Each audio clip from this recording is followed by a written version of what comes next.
Mkuu wa dawati la jinsia na usalama wa mtoto wilayani Babati mkoani Manyara, Inspekta Fatuma Omari Sila ameitaka jamii kushirikiana na vyombo vya usalama katika kufichua na kupinga vitendo vya ukatili ili kuhakikisha watoto wanalelewa katika mazingira salama na kumaliza matukio ya ukatili wilayani humo.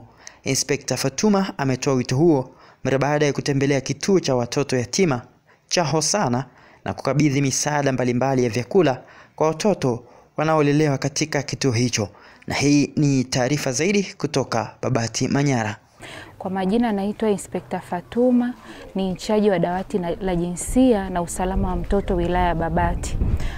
Tumefuatana na watendaji kutoka kitengo cha dawati la jinsia na watoto, ambapo tumekuja kwenye kituo hiki cha kulea watoto ambacho kinajulikana kwa jina la Hosana.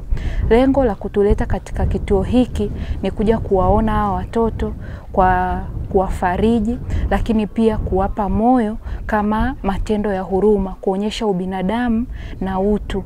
Tukiamini kwamba hawa watoto hawawezi kufikia malengo yao kwa sababu wana malengo mbalimbali. Hawawezi kuyafikia haya malengo endapo watahudhuria masomo yao wakiwa na njaa. Tumeleta mchele, tumeleta maharage, tumeleta dagaa pamoja na mahitaji mengine ambayo ni ya msingi yatakayowawezesha sasa kuwajenga wao vizuri kisaikolojia na kuweza kukaa darasani kwa utulivu na kumsikiliza mwalimu na kujisikia kama vile watoto ambao hawajatengwa na jamii. Kuna watu ambao wanawazunguka, wanawapenda na kuwathamini.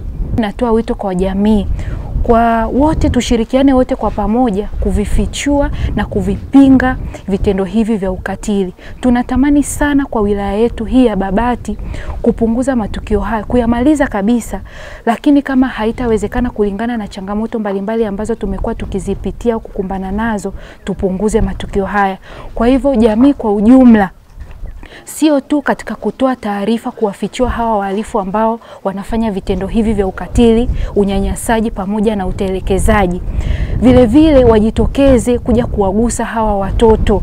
Ninapenda kuwapongeza kituo hiki cha Hosana kwa jitihada ambazo wamekuwa wakizifanya kila siku, kuwafariji hawa watoto, kuwaonyesha upendo, lakini kuhakikisha pia wanafikia yale malengo ambayo wamekusudia. Nataka kuwapongeza na kuwashukuru vyombo vya habari kwa jitihada kubwa katika kuelimisha jamii kuhusiana na umuhimu wa malezi kwa watoto, lakini pia kuelimisha jamii kuhusiana na vitendo hivi vya ukatili pamoja na unyanyasaji. Jina naitwa John Minja, baba mlezi wa watoto hawa wa Hosana.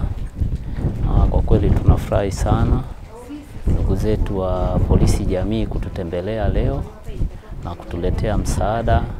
Kwa kweli wamekuja kutupa faraja. Tunawashukuru sana kwa hilo. Bado tuna mahitaji mengi tukiwa kama Hosana. Sana uhitaji wetu ni kwenye ujenzi. Jengo letu hili tulilonalo watoto wetu wanaoishi bado halijakamilika. Jengo hili bado linahitaji tiles, na tiles zinahitajika boksi 200.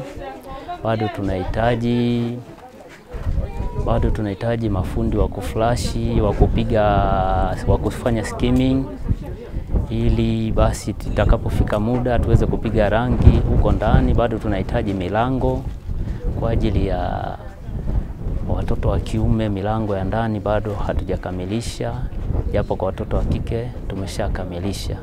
Na bado tunahitaji vile vile, kama unavyoona pale pembeni kuna kisima kinachojengwa, na chenyewe bado hakijakamilika, na chenyewe bado kinahitaji fedha.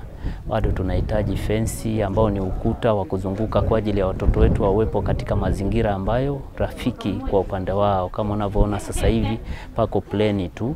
Kwa hiyo hata hivyo tukiweza kupata chochote kutoka kwa wadau wetu, basi tutakuwa tumefurahi sana. Tunaomba tu ombi letu kama Hosana, tunaomba sana wadau wetu popote pale walipo au yoyote atakayeguswa kuona kwamba ni sahihi na ni sadaka yake kutoa kwa ajili ya watoto yatima, basi tunamwomba fike Hosana.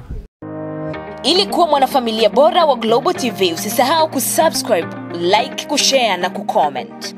Baada ya kusubscribe, bonyeza alama ya kengele ili kupata taarifa kwa kila video inayopanda Global TV Online.